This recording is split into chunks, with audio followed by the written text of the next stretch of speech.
History on the line at a sold-out Veterans Memorial Park. Coming up, a live look into JMU Softball's doubleheader against Virginia Tech. And David DeGuzman is enjoying this weather outside right now. Lucky him, but he's working hard covering a big game involving JMU softball. Well, let's have him join live at Veterans Park, where he has a look at what's coming up in sports. Morgan and Bob, the revenge is on the minds of the Dukes as they play this doubleheader. It is so packed here at the Vet that they've actually had to turn fans away. Coming up, we'll check in on this in-state matchup. Plus, history made at Camden Yards, the video from the first Major League game played without any fans. Next in sports.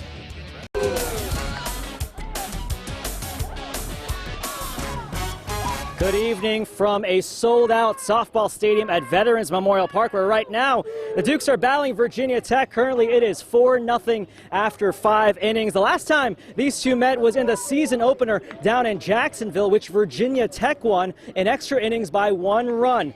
Well, today a doubleheader against the Hokies, with JMU riding a 31-game winning streak, the longest active streak in the country. Scoreless in the bottom of the second, Alyssa Buttle able to open the door with a base hit to left field. Jalen Ford able to cross the plate. Taylor Newton trying to join the party, but she gets stuck in a pickle and called out at third. Then in the same frame, Morgan Tully goes the other way, base hit into right, and Madison Moran coming in to score. Dukes taking a 2-0 lead, and as we said, it is 4-0 after 5. As we come back live, here is a live look at Veterans Memorial Park. Capacity here is 500. It is definitely at capacity. Fans have always had a major presence here for the games, but there's definitely more spectators here than up in Baltimore, where the Orioles and White Sox played in a historic game. Camden Yards empty this afternoon as the Orioles returning to the field for the first time since riots broke out in Baltimore on Monday. And while baseball might be the first step of a return to normalcy in the city, this game was anything but. The best seat at Orioles Park was outside at the gates, fans lining up at the fences to catch a glimpse of what is the first Major League Baseball game to be played without fans in the stadium. As for the game itself, Chris Davis trying to send a souvenir to the fans outside Camden Yards, sending this out of the park for a 3-run homer. 6 runs would score in the first inning, as the O's helping to lift the spirits of Baltimore with an 8-2 win over the White Sox.